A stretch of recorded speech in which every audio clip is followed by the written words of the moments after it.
Is it recording? Yeah, My God, it's this is, recording. yes, there we go. There It we wasn't go. recording before. I didn't press. So it's like the theme song. Yeah, no, it really does sound like the Replacements. It reminds you like a lot like them. Really? I've never heard of the Replacements, but the band that does this song is his name is the band is called Uncivilized. The composer is Tom Chitari, and Tom Chitari is actually my old guitar teacher. For a little bit, I wanted to learn how to play guitar, but he was like really good at the music. So I'm gonna do a fade. It's gonna fade out nicely. Cool. Okay, so my guest today, he needs a massive introduction because he's not famous. His name is Justin Kim. Or is it Sungmin Kim, the Korean name? I have both, but I prefer Justin if that's okay. Okay, so I'll call you Justin. People will know you as Justin from now on.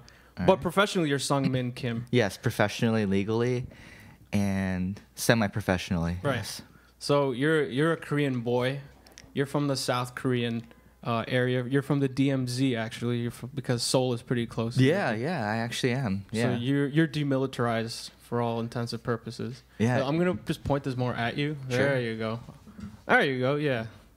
And you're a nice guy. I know you for a while. You're roommates with one of my really good friends from high school. Mm-hmm. And I just like the repertoire we have. We have a good repertoire. Yeah, where it's like you always make fun of me and call me names and Not racist ones, though, not right? racist ones, but whenever I post anything, you're always just like bashing me and just but Yeah, it's fine. We have a but nice you little bash me banter. too. You say, "Hey, you Yeah. stupid this," and I'll say, "Hey, And we shut won't up." talk for like months at a time, but but I'll message you True. it's the same thing. Actually, we could just message each other for the rest of our lives. It'd be the same. and it'd be just like I've seen you yesterday. Yeah. So I saw you recently, Mhm. and I was like, "Hey, I gotta interview you." Yeah, man. Actually, no, that wasn't really the case. No, well, I mean, I saw you at a podcast, and I was like, I've been listening to a lot of it. I'm just been, like whatever, kind of a nerd. But Right. I thought it was really cool. I thought it'd be really cool to talk with you because I feel like you have a lot of cool perspective on a lot I'm like one of the things, so- coolest people you know. Probably not, but Just I actually because let's give the audience a little background. We're right now in Strand Avenue. This is like Flatbush. yeah, right? you're just essentially you're doxing me right now. Thank you. I'm gonna give the address away too. It's 5387 on the corner of what's the street over here? Yeah, we're at. Or some shit like Thanks, that. Umar. Thank you. So people can come find you. They can come to this apartment Yeah, and say thanks. what's up. Thanks, asshole. Yeah, I'm sorry to give you away like that. Anyways, this area, right, is becoming gentrified. Mm-hmm. You look to the left, you look to the right. Mm-hmm. It's like projects. Mm-hmm. You drive past like some real low-income housing over here. Yeah, man. And then you come to this area, which is on Atlantic Avenue area, and it's Mm-hmm. all gentrified hipster people from Ohio. For lack of a better word, they're all Anglo-Saxons, right? yeah. And coming in, and they're making everything nice. Yeah. Do you feel like this place is getting nicer, this area of Brooklyn? It's like a new Williamsburg. Yeah, I mean, pretty much. So me and Dan, my roommate, you know him.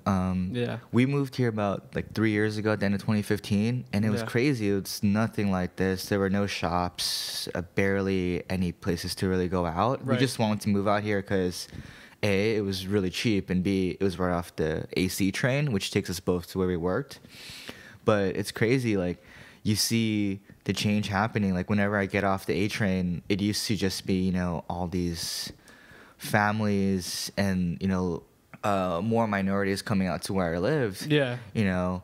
And I'm not saying I wasn't part of the problem because, yes, I am, like, You're younger... gentrified. Yeah, You're I'm not like a white yeah, guy. no, but, But it's like, really a dollar symbol. Exactly. It's not a color. Exactly. The only color that matters is green. Is green, That's exactly. right. So I lived out here, and like more and more throughout time started happening, like I was just more and more like younger, like yuppies, white people just getting off the ANC And train. you're kind of in following me. camouflage as a yuppie, right? Because people look at you, they might not think you're a yuppie. Kind of. I mean, But then they ask you, "What's your favorite band?" And you're not like, I mean, the NWA. You're like Blink 182, Exactly, I'll Angels say- and Airwaves. And like, Shut- hey, hey. yuppie. Hey, what that's like a hidden fact. It's a hidden fact of me, I kind of lay down on people a little later, so they don't think I'm weird or anything, Right? Yeah.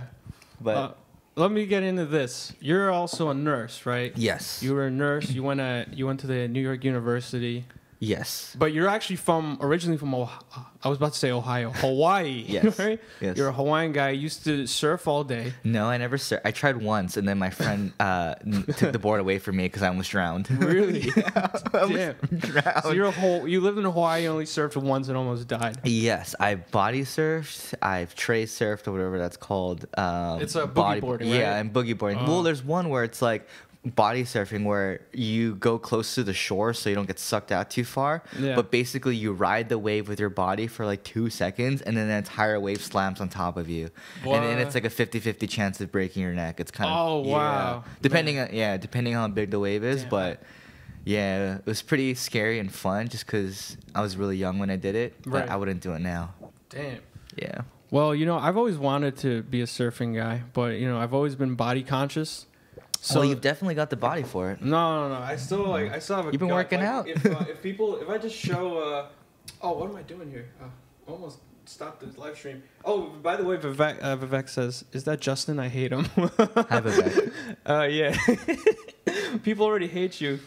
I have a very polarizing. You have a following. polarizing personality. Anyways, I wanted to show everyone I'm actually I have a gut, but I'm gonna get rid of it by end of 2018. You're gonna be like, whoa, who's that 6-pack of Rooney over there? Yeah, I mean, And you're it'll there. be good old Umar Pasha that you all know, and maybe by then you'll love. A lot of people are saying hello, by the way, on the live stream. Hi, hello. You don't know them though. Well, One hello. is Melissa. I'll just give her a shout out. Hey. Anyways, what was I gonna say? I wanted to ask you, do you like Hawaiian movies like Lilo and Stitch and 50 First Dates? Yeah. Well, I mean, Lilo and Stitch. Like, funny story about that. So, in Hawaii, when we grow up, we had this thing called May Day. First week of May, where it's basically like this Hawaiian showcase, or whatever. Right. And then Lilo and Stitch had just come out, and every year they make you do either the hula or like some kind of chant. It was like really cool because now that I'm older, I appreciate it. But one year they made us do the freaking Lilo and Stitch song, like top to bottom with the What? dance. Wait, like your school? My whole class, like the whole like that's 6th so grade lame. class.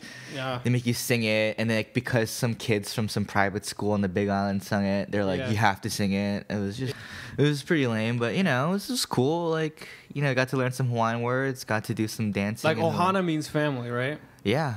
And yeah. And- Do you know any and- curse words in Hawaiian? No, Like, I don't. Yeah, actually, it's funny you're talking about chorus stuff. All right, the first time I was ever on a microphone like this is actually one of the most traumatic experiences, right? Okay, so I'll put this is how the story starts. This is how it'll start, right? 9/11 happens, right? Sure. And like everyone knew I was Muslim because I was 10 years old when it happened. Everyone knew I was like a Muslim guy. I'm a brown guy. But like they didn't know anything about it except like that I don't eat pork, and that was kind of it, right? I was Sure. kind of like anybody else. And then 9/11 happens, and the only people on TV is literally like the only guy on TV is Osama bin Laden, right? Sure. So before Osama bin Laden, the only Muslim Americans knew of was Muhammad Ali. So like I've never heard of Osama bin Laden. I'm just as curious and like Yeah, you don't know. who the hell is this guy? Yeah. Right? So like it's just a weird time to be Muslim and like be a brown person. And like my school is the school like you've seen it. It's all like minorities, but there's also a ton of like white people, right? Yeah. So it's just like there isn't that it's just weird, but it's not like bad, right? Like Yeah. I didn't get bullied, right? I mean, it seems very tolerant at your school. Yeah, our so- school is generally tolerant, right? But someone made fun of me like September 12th for being Muslim. Someone did, right? And I told my mom, and then my mom's like, she told the principal. So the whole class so my teacher has to do like a whole sensitivity training, right, for the whole class. So I felt really stupid. I'm like, I know why she's doing that. This is because like I complained to my mom. I didn't even tell on anybody. I was just like, whatever. Yeah. And then then we had to do chorus, right? And they made us sing like these lame songs like Pocahontas, all that stuff. And like we had to start with the Star Spangled Banner. And I was like, I'm gonna show everyone how American I am. I'll do the intro, because Sure. every song needs an intro where you gotta explain what the song is. So I'm like, I'll do it. Sure. I wrote some BS, like the Star Spangled Banner was it was written during the War of 1812, like the real stuff. And I get up, and then we go up to a microphone. Like I go up to a microphone like this, and it's all loose like this. The AV guy didn't like fix it. Sure. It's like this, and so it's like all bunched up and circular. and I kind of like my foot got stuck within the cables, and it pulls down this mic, and it goes beep, right? And like the whole school and everyone and their mothers is literally there, right? Mm-hmm. It's and because it's like my whole 5th grade class, and then all the people watching are the parents. So it's one of the most, it's so embarrassing, right? So I'm like shaking, I'm doing this story, and I'm like, okay, the Star Spangled Banner, blah blah blah, and then I'm like, okay, wow, this is bad, and I turn around, and my foot gets stuck again in the cables, and it falls to the ground again, and it makes that sound, and I gotta pick it up and put it back up, right? And like, thank God it happened on a Friday night, because over the weekend, I was just really anxious about it. It's like the first time I experienced anxiety in my life, right? Yeah. And then Monday morning comes, I'm like ready to like everyone just make fun of me in the whole world, but everyone forgot. I don't know, because I think every like 10-year-olds' attention spans are really short. Like we're just excited to like have Saturday off and like watch TV. And everyone's watching SpongeBob and stuff, and I'm just like sitting there like having a nervous breakdown, you know? For a whole weekend. And only one person asked me about it, and they thought I did it on purpose. They thought I was trolling. They're like, "Did you do that? Did you drop it on purpose?" That would have been amazing if you did it on purpose. So I just went with the story, right? I was just like, I'd rather just people think I'm a clown than like just some like goofball. Yeah, well, I mean, it's the same thing. It's more fun when people don't take you seriously. You're kind of just having, taking the piss out of stuff. Yeah, man. So that's I went with a story that I dropped it on purpose. Yeah. And people believe me, but that's the end of my story. What was the most embarrassing moment of your life? Mine? Oh man, dude. Oh, that's a hard. You putting me on the spot, man. Yeah. Like, do you ever fall down in front of people and then fall into a pile of shit? Like, that ever happen to you? like that kind of stuff? Yeah. The most embarrassing. Oh, I do have one. So, first day of college orientation, like I'm super green. I came from Hawaii. I'm going to NYU. I'm like thinking I'm super cool. Like I'm, the Hawaiian trying to prove myself a little bit. And then, so I'm so nervous. I stay up all night, right? All night. And then I'm walking to orientation. It's on West 4th Street. And then, those, I've got like my, I'm representing Hawaii. I've got my shirt on. I've got a nice cap on. Yeah. And then, it's like this whole school orientation. And then, when you walk up those handicap ramps, like there's like that rail that kind of accompanies it along at an angle. Mm-hmm. And it's kind of like blunted at the end. So like I've got my map. I'm walking, looking at the signs. I'm looking down, looking up. All of a sudden, I'm like trying to rush because I'm going to be late. I run straight in crotch first into the blunted end. And like in front of the whole like nursing class. Right. And I just get hit. I drop in, and I'm like trying to play it off. So I kind of like stumble and like walk. Like when you like fall, you play it off and like pretend like it doesn't hurt. And I walk in, everyone's just like silent and like can't say anything because they just know I ran into my crotch. Shit. And it's just so embarrassing. I have to walk in there with my bright yellow shirt. It was just so embarrassing. So wait, this is like my freshman year. Freshman year of college. Like in front of everybody. It was so embarrassing. But at least like it's a great icebreaker. It's like, how's your balls doing? You know, no one goes up to you and asks that. Yeah, I should, because I'm starting dental school. I should just walk into a poll on the first day. Yeah, I mean, so everyone's first question is, how's your balls exactly doing? If you look like, if you look kind of like an idiot on the first day, there's not much, the bar set pretty low. Right, yeah. So you can only improve from there. That's true. You can only go up. Then you know what? Let's take a commercial break. Sounds good. I will be doing a commercial break. So this is the commercial break right here. Okay. Let's give it a minute. What are you sponsored by? I'm sponsored by nobody because this is an advertisement to advertise for free. So imagine you're a guy, right? You have a business. Sure. And it's like, hey, I need to get my name out there. I'm selling dogs. I'm a dog seller. I'm a dog salesman. No one's buying my product. Well, I'll advertise for free, right? Okay. I'll take your information. I'll get you write me like 100 characters, and I'll read them for you on my podcast. Okay. So whatever you're in, I don't discriminate what you guys want to sell. Sorry, my dog is. No, that's all right. Your dog will not come up on.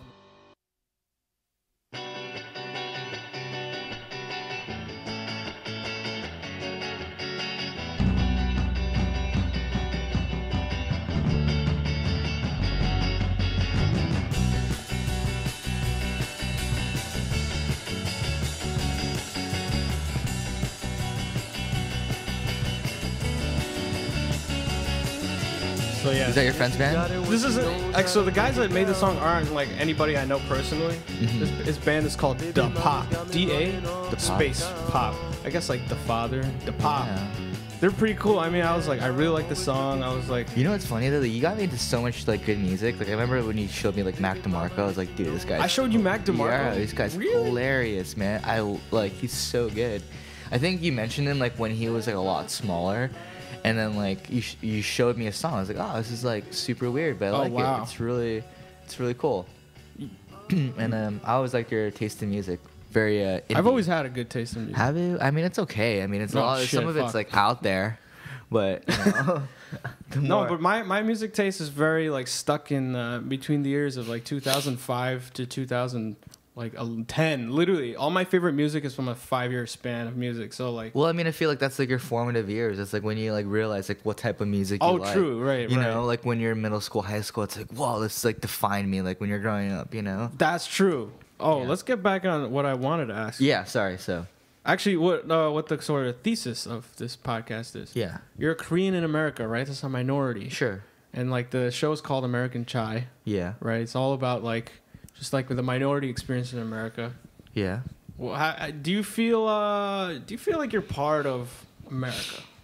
And when I mean like I say like you feel like you don't feel other here. That's what I mean. Because I kind of want to delve into that. Well, like the experience of being other here. Sure. I mean, but first of all, I want to preface that like I'm not an American in a sense, because like yes, I grew up here, but I'm actually still a Korean citizen. I don't Are know you if serious? Yeah, I don't know if you know that, but Wait, you have a green card. I have a green card. Oh. I was born in Korea. I moved here when I was 2.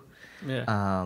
And my mom has her citizenship. My dad doesn't. And my young brother, Danny, you've met him. He was born here. So me and my dad, we don't have citizenship. And technically, I don't know if I'm allowed to apply because my mom has citizenship, but I've just been lazy at this Really? point. Yeah. And if I go back to Korea, there's a risk of me not being able to come back because I'd have to be conscripted into the military. Wait, if you go back to Korea? I mean, technically, I have a hold on my my green card or Right. like my passport because I'm in school and I have a profession and I can prove that I'm in school. But Sure. if you know, like the government can be fickle. They can be like, yeah, like we need you. Like we're about to go to war. You know? Damn, Yeah, really? Yeah. So Shit. Wait, so you haven't been back to Korea since when? since I was 11, 12, since 2003. Oh shit. I know it's been a long time. Wow. But yeah, so when you mentioned like, do I feel other? I mean, I feel like I'm as American as you can be without having like a government issued Right. document, you know. But I wouldn't say I'm like wearing an American flag T-shirt or bandana like every day, you know, kind of guy. But I definitely, yeah, I feel like I belong, you know, especially like growing up in Hawaii and like moving to New York, like 2 completely diverse places, Right. You know, full of minorities, less of the majority, you know, aka white people. Wait, so in Hawaii, is it mostly Hawaiian still? Well, it's mostly Asians. It's all an Asian mix. Like Really? the term Hawaiian is kind of a misnomer, like to call like anyone. Because no one's ethnically Hawaiian. Yeah, I mean, or- well, there are ethnic Hawaiians. Like you just don't. Mostly they're like quarter, half, and like. Oh, they're so mixed in. With Yeah, and everyone. like exactly. And it's when you say Hawaiian, it's more of like the local culture is Hawaiian. Like Right. that's what makes it distinctly Hawaiian. Like the So geography. wait, if you were to pick if you were to pick one Hawaiian out of 20, you're saying like they're actually mixed with Asian it's like or saying white or something. Yeah, exactly. It's like saying like, oh, I'm a New Yorker. You know, it's Yeah, it not, means nothing. It means no. It just means like means you live you there. live here and you're part of the culture here. Like that's what Right. it is. You're from Hawaii. You're part of the culture, and it's like, it's a mixed Asian culture. It's like or European too. It's Portuguese, Filipino, Chinese, Japanese, Korean influences. There's Spanish influences. It's like from all over the place. Right, you know. right. So, you know, coming from there, coming here where everyone is so mixed, you know, like everyone from each part of the world is here. It was actually interesting because even if Hawaii was so mixed, I never met anyone Muslim until I got to New York. Oh, so there's not actually brown people. Yeah, well, there's some. Right. Okay. There's Like, always some, right? Like in some, but like I've never, you know, growing up, I never really interacted. Like, you know, Or So the- like Sajid was one of the first brown people we ever seen. Yeah, I Like, you mean, got like to I think there was like know- one like in like my ancillary friend circle, like outside yeah, there, like expansion maybe pack friends. exactly. But Yeah. like when I see them, I'll say hi, but like I never really knew them. But like yeah, like he was probably like the very first person I ever like knew that. Yeah. Oh wow! So if like an Indian person goes to Hawaii, everyone's gonna be like, "What is that guy?" No, not so much more now. I feel like Oh, because now we got like Aziz Ansari on Netflix. yeah, and all and that like stuff, yeah, so- so I feel like there's a lot more people moving there too. So I don't think it's more of a surprise. I just think for me, coming to New York is a huge culture shock. So Oh wow. yeah. Yeah, Okay, man. so you're from. Okay, so let me ask you some Hawaii to New York stuff. yeah, Hawaii is always like hot, right? yeah, Like I can't imagine it gets lower than 75 at Yeah. night yeah. on a cold day over there. And then you come to New York where it's like the weather sucks, man. Like it's usually like 50% of the time the weather sucks here in New York. Either it's too hot Yeah. or it's raining. Like every crappy kind of weather you get, except for in the fall, Mhm. you get here, Mhm. right? It sucks. Like, why? What made you like get through all that stuff? What made you want to stay, even though like of all that shitty weather? Like here, Yeah, New York. I mean, what it's was it about New York that was so much better than Hawaii?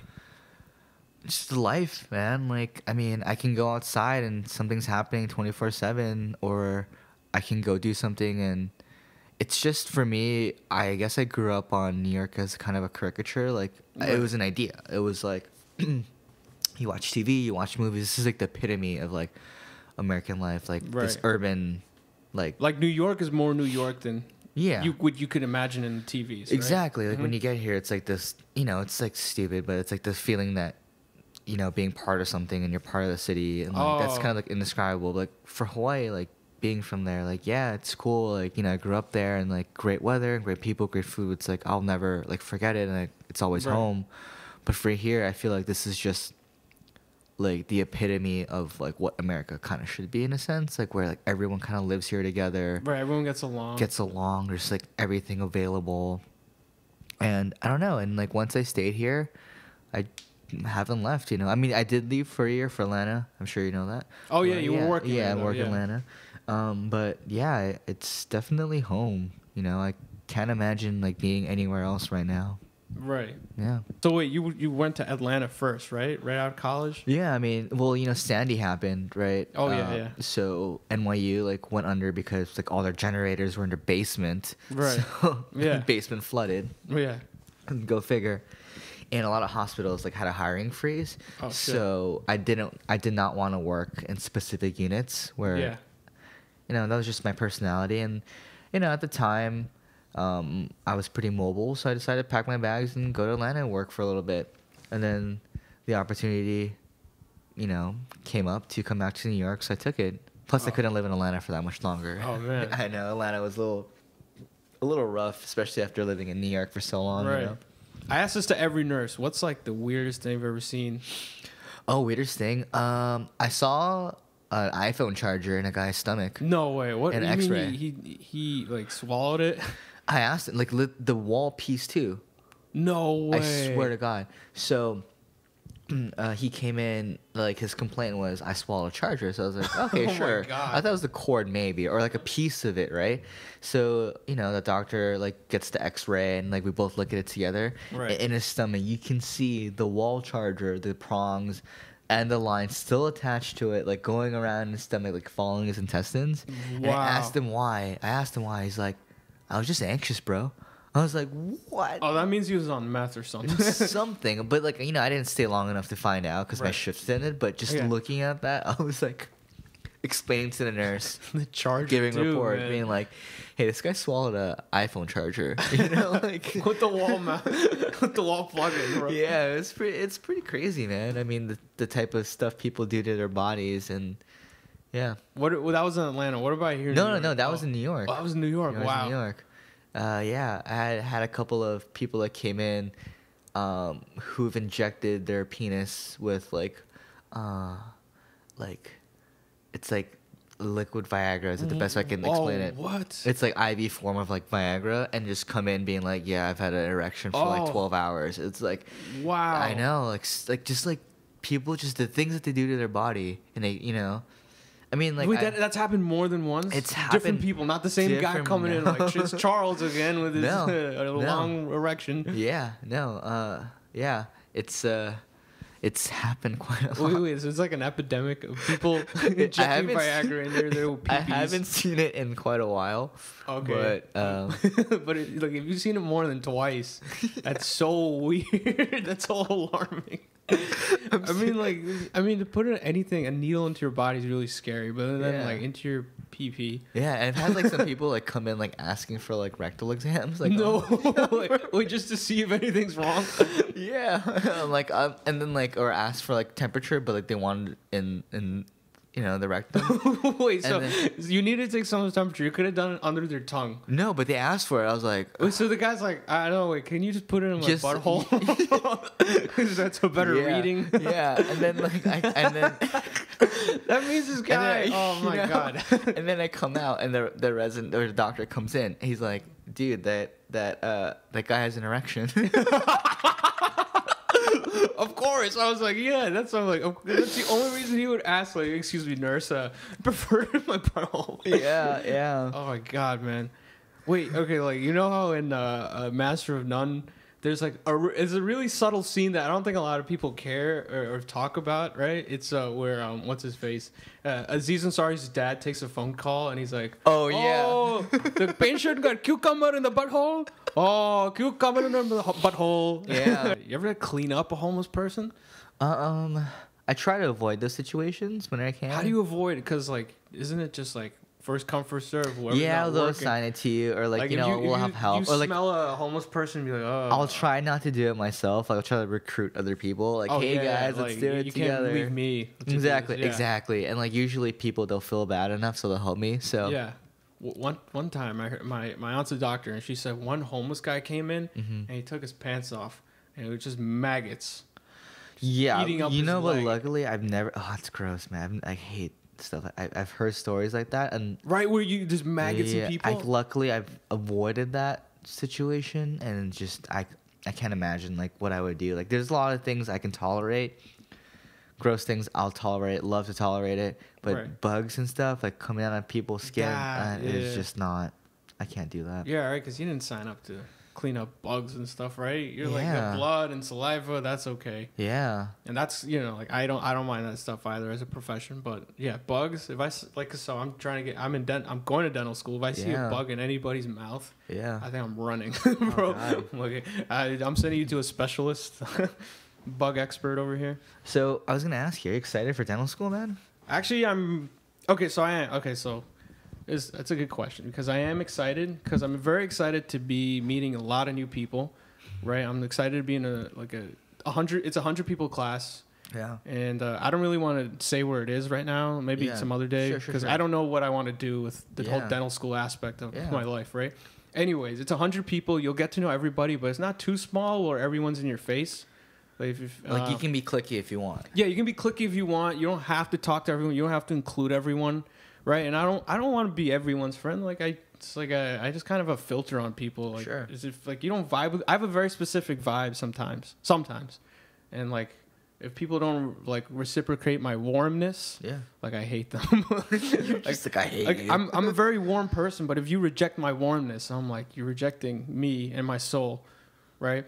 So Bear yeah. it all out there, huh? Yeah, I put it all. I'm just like, come, let's dap up and everything, you know. Yeah, I try to be as nice as possible to everybody, Sure. right? Yeah.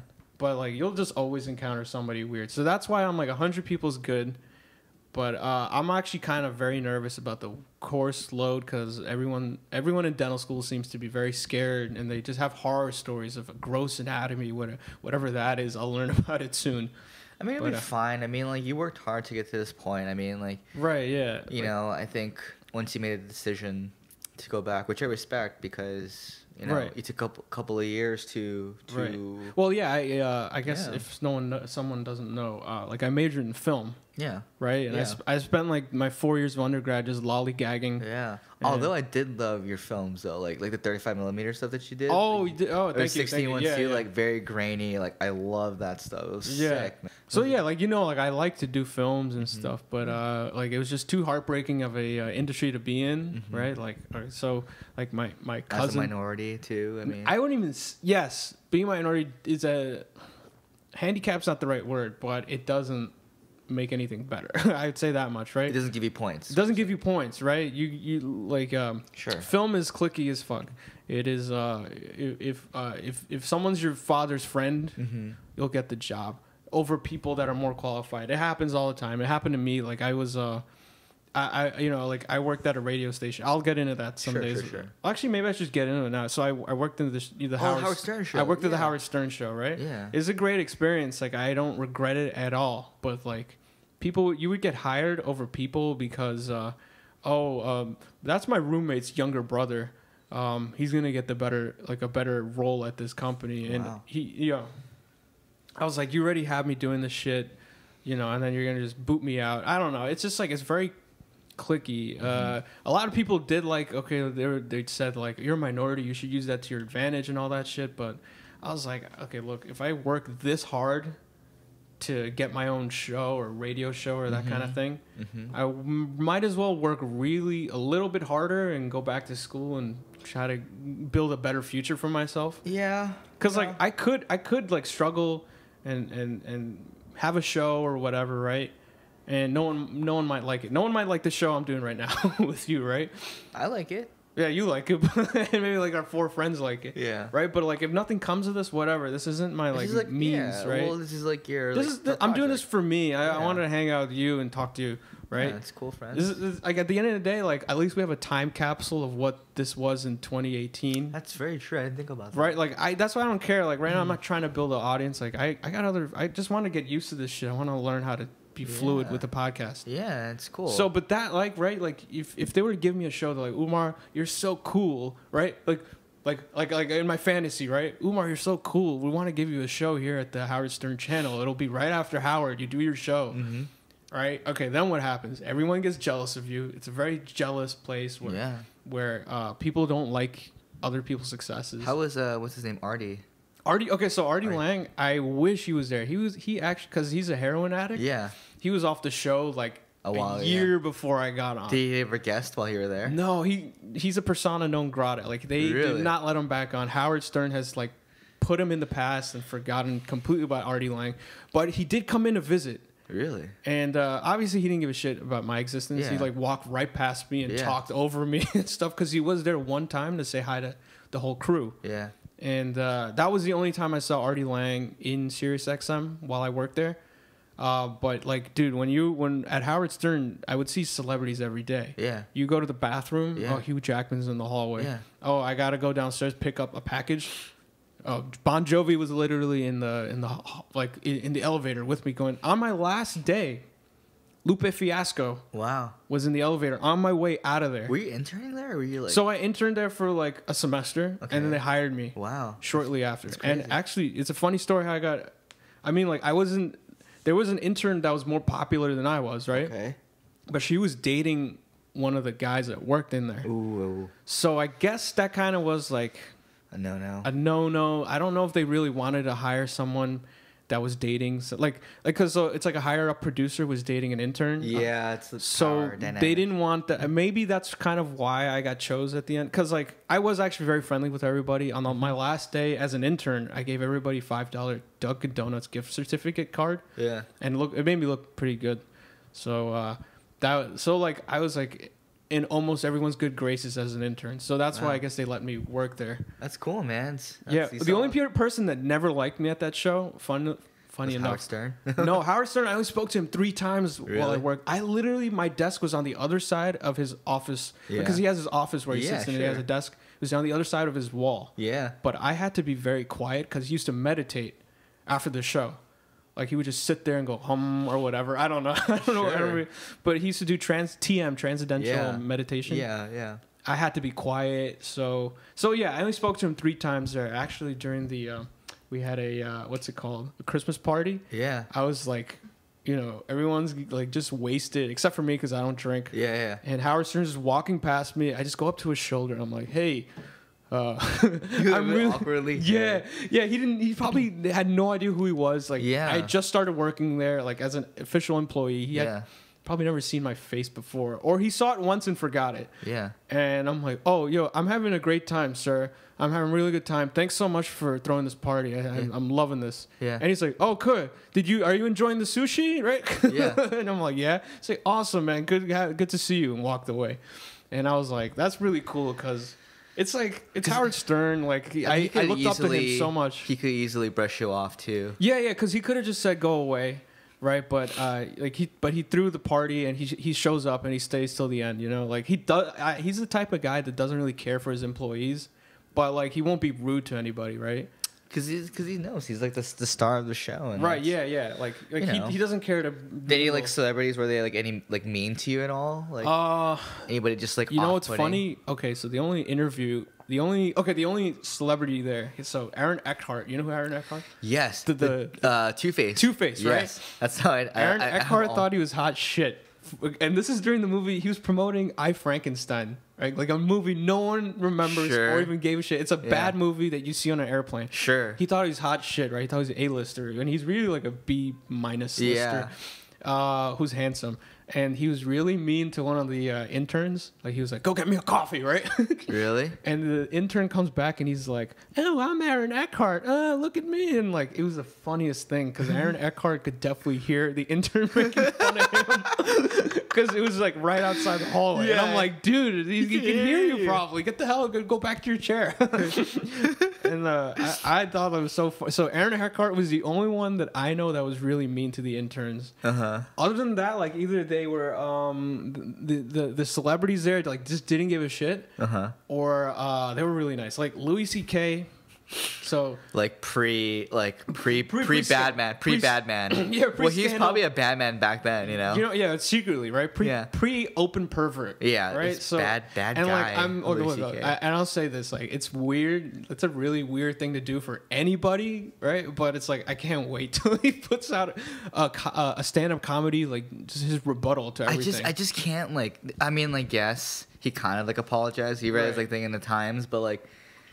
It's just like I can't like watch that without like knowing that it's like weird, you know. It's like you know, it's like okay, he's a great performer. Like he's great stand-up. Like he's like great material. Like how do you like watch that with like being like, like, he's a bad guy, you know? Like he's a perv. He's a hardcore pervert. It's how do you just like handle that? It's such a weird thing. Like I just kind of avoid those situations where I feel conflicted, you know?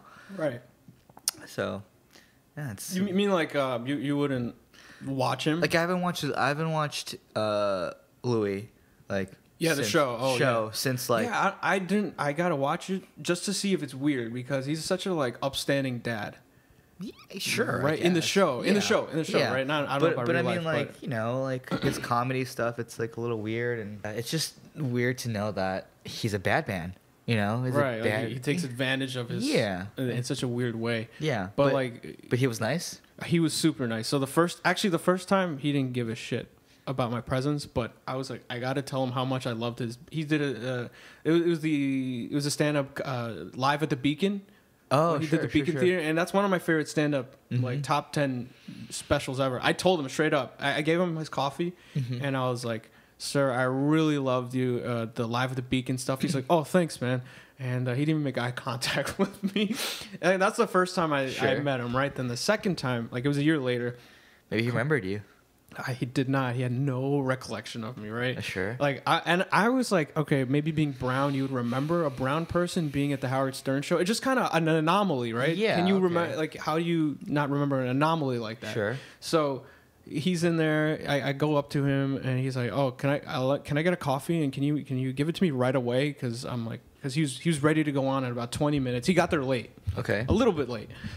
So I rush over to the coffee machine and because like I'm a little nervous because it's my favorite comedian at the time, and he just asked me for a coffee right away. So I mess up the coffee machine. Man. I put too little coffee in there, and I run back and he's like, he takes one sip. He's like, oh, he's like, man, this is kind of light. Can you just take me to the coffee machine?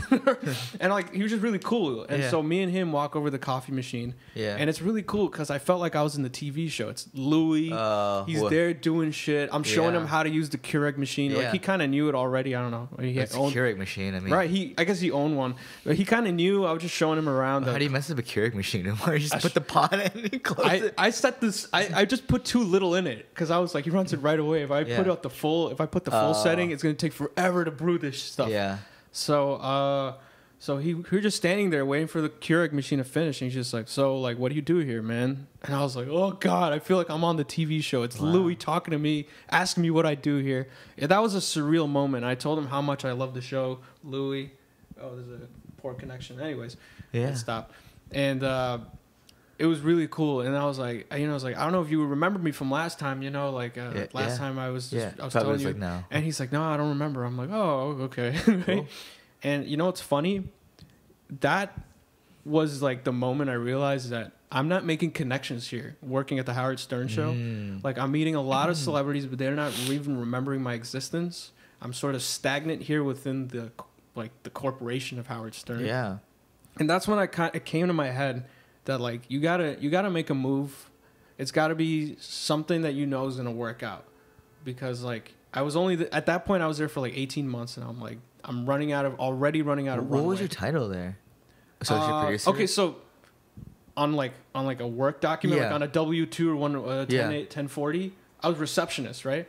But I only answered because what happened is that the company got rid of half the interns because the interns sued them. So they were like, Screw you.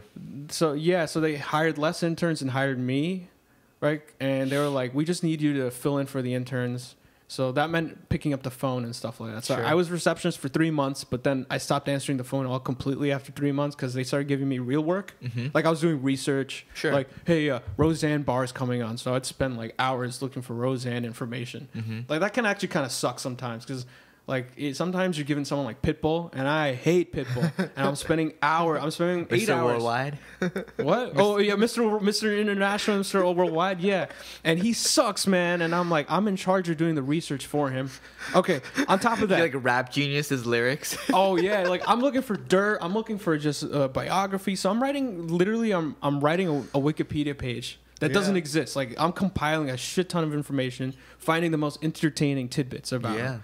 And I write all this stuff. I spend 8 hours. I give it to my superior, and I get no credit for it, whatsoever. He just spell checks it, takes out what he thinks is not juicy enough, which is like 4 things really. Yeah. 'Cause Everything's juicy. Everything's juicy. I'm the first filter, and he's just like he's not really refining anything I'm doing except for spell checking, giving it to Howard. Of course, like, that's how it works. You don't get credit for any of your work. Yeah, you just... So it's like you feel sort of worthless, even though like you're doing a lot of heavy lifting. Yeah. And so that's like, after 3 months, that's all I did there. Like, I did research. I did also the office administrator quit, so they made me the temporary office administrator for a while. Cool. So not only was I doing research, but I was like in charge of ordering pencils and garbage and sending mail out. That really sucked. Because it wasn't like what you thought you'd be No, doing. man, it was like beyond. Like, if I wanted Did to you get paid more at least? they didn't pay me more. That's what I was really annoyed, because the person that worked before she quit, she was there for years. She had full benefits, health care. You didn't have anything? They didn't give me anything. They actually wouldn't even hire me full time. They were like, you got to do her job part time and your old job. You don't get anything. Did you fight for it at all? Or? I tried fighting for it. I was like, But then you're like, it's a job. So. yeah, I straight up asked for a raise. She Okay. said, we can't do that. But that's what my superior told me. He's like, we cannot give you a raise. And I told her straight up within this, because I told her, at that point I was really hating my job, because Yeah. dude, at one point it got physical. I'm lifting boxes and pushing them up and finding corners. And like, each bag is like really heavy and shit. And no interns to help me. It's just by yourself, because there's not enough interns to go around. Yeah. So I just straight up, can I get a raise? I said no. And I was like, look, my long-term goal is to be a producer. Like, Do you think I can get there? it's like, can I get there? Instead of saying, like, telling me what to do to become a producer, my superior was just like, we're not hiring producers, you know that. And I was like, okay. And then it's like, that was like the first time there, like, my first time working there. I was like, yes, this is like, you're gonna have to wait a long time before anything happens. So then you quit, and then you... So I quit like close to a month after that. Actually, I told them I was quitting. They gave me 6 weeks because they took a long time to find a replacement for me. So yeah, like I worked there another like 6 weeks after I quit. Wow. But literally, I'm not joking. The same week that Louis C.K. realized he didn't remember me, that was a Monday. Friday, I told him, "Hey, I'm going to go back to school." Mm-hmm. I didn't tell them that I wanted to be a dentist or anything like that. I just said I want to go back to school for my I have to finish some classes for my graduate program. Mm-hmm. So everyone thought I was getting an MBA. That's what I told them. I didn't have like the heart, the gall, I guess, to tell the heart, not even the heart, just the gall to say something like, I want to be a dentist. I don't want to be a producer anymore, right?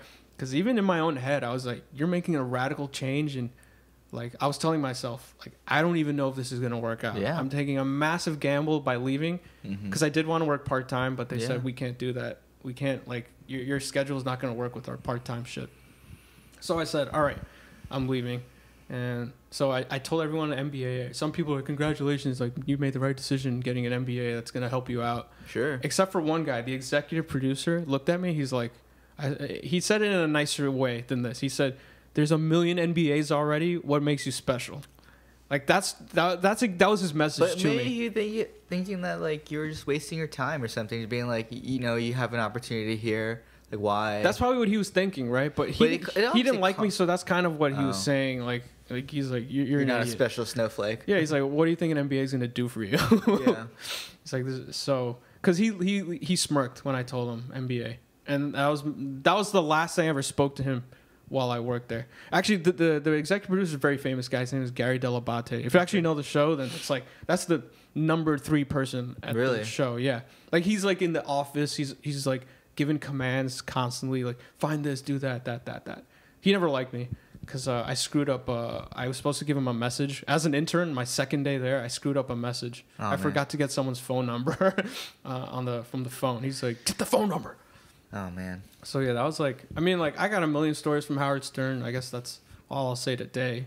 No, unless you got some follow-up questions. No, I mean, like that's cool. I totally forgot you used to work for Howard Stern. Yeah, it's like a small blip in my life history. So do you like use it as like a conversation piece during interviews for dental school? No one asked about it in dental school. Really? I had to bring it up, and did they? And they were curious. Did they even know who Howard Stern is? Like yes. Some people did. They probably thought he was like a pervert or something. They probably thought I was a pervert. So because so I got in the only school I got into. I did not mention Howard Stern. Right, and the guy, I could just tell like would not like care about like very nice guy. So like I didn't bring it up. He didn't ask me. I didn't bring it up. I think at that point, I don't know. I was just really in the zone. Like I'm just gonna answer his questions. Yeah. Because I brought it up a couple times, and the 2 schools that I interviewed and brought it up, I got waitlisted at both. Sure. So you know what's funny? I actually wrote in my first paragraph of my personal statement. I wrote about Louis C.K. And like this is like literally only this application was only a month in before that. Like, oh my god, that's so I'm like thinking if I'm getting rejected, it's gonna be so easy to reject me because my grades are like average, but like they read the personal statement. It was good to know this guy better. The first thing, Louis C.K. Shit, we can't really go into this. Wow. So maybe in a way, Louis C.K. got me rejected from a couple schools inadvertently because I wrote about him because I loved him at that point. But now it's like Batman, you know. Oh yeah, I can't even mention that. But yeah, that was the first paragraph of my personal statement. Dude, that's crazy, man. Yeah. I'll say this much: like the only time I ever got it, college, man, was like a weird time because no girls were ever interested in me really. Maybe there were some, but I was not interested in back. But once I started working at Howard Stern, that's like the one time I got a lot of attention. Because they're like, oh, you're this famous person. Like, yeah, you're in like this famous like small club of people that work for that show, and like people knew what Howard. Not everybody. Like a lot of people our age don't know much about Howard Stern or don't watch it. Yeah. But like they know enough, right? They're like, oh, that guy's famous. You work for a famous person. So like, but that's like the weird thing, you know. It's like it's just like how weird how like fame just attracts people. Yeah, it's strange. It's like, no, I mean like the whole concept of it, like people know you and like they revere you for something, and Even if it's there's a not whole- noteworthy. Exactly, and it's like, you know, and it's just like a part of that person, and it's always going to be attached to them, you know, like Right, yeah. like once you're famous, I feel like you can get unfamous, but that part of you will like always be there, you know. Right, yeah. And it's just like weird how like it would just affect people, you know, like celebrities who are like, oh, I'll never change, I'm Right. always the same person. But Right. It's like, you know, I feel like you will never ever be, you know. It's Right, yeah, always like- changed. Okay, so look at our friend Jai Wolf. Like, he got famous, and it's like things really work out for him socially. Yeah, A lot. He has a lot of attention from a lot of random people. Sure. And it helps. Like, it helps for sure. And Yeah. people want to be with him because that's the thing. I guess people always want to be with something they look up to. Yeah. Right, so it's just easier socially. That was definitely the case. Like, I was able to girls that like met me years prior Mm-hmm. were all of a sudden interested in me, just because like, you know, I put on Facebook, oh, I'm working at the Howard Stern show. I'm very happy to start, and then somehow this girl hits me up, you know. And Maybe she blah, wanted a job or something, you know, or like want to connect. maybe I don't know. Exactly, that's a weird thing, and I'm just like, you know, just thinking like people like out of the woodwork coming out like to ask you or something like based on that or like Yeah, yeah, 'cause you're famous, yeah. exactly. Like I just, you know, I feel like maybe it's very revealing about people. Mm-hmm. You know, once they reach out to you, like, oh, you're reaching out to you because of this. Right, yeah. But is that a knock on them or not knock on them? Because it's like, you know, of course, if someone has like this opportunity, like, why wouldn't you want to take advantage of it? You know, like, why Right, wouldn't yeah. you want to like do that? But you know, I think that's hard. You know, I think if people are coming up to you because they think because oh you're famous now, like what I think it's a good weed out. It's like you didn't give a crap about who I was when I was struggling, so like why should I care now that I'm like successful? Doing It's like things something. are paying off, and now you want to hang out. Now you want to be my friend. Like yeah, it sucks, but it's like at the same time I took advantage of it. I'm like yeah, let's meet up. Let's go here. yeah, yeah. You know. good for you. So you know, it's kind of like I saw things through anyways. Yeah, I mean, as long as you're like self-aware about it, you know, Right. it's just a weird thing for people. Right. Anyways, we're at an hour now. Yeah, okay. I'm gonna edit out maybe like 10 minutes of this, I so don't it'll care, still be yeah. an hour. Yeah, cool. Let's just take out all the dry moments because there Let's was do it. times where we were just like talking this slowly, Talking shit. talking shit. But yeah, I enjoyed talking with you. Thanks, man. Thanks No for having me. problem. You'll probably hear a theme song at this point, at the end. On. Sounds good. But yeah, this is Justin Kim, or Sungmin Kim, as you might see him at the hospital. Where do you work? Should you tell people? No. I work at a hospil. Oh, the hospital. All right, so if you go to any hospital in America, Sungmin Kim is your nurse. You're gonna live. I guarantee it. I'll be at a hospital near you. All right, thanks so much for listening to American Chai. This is Umar Pasha. Goodbye. Skin feels all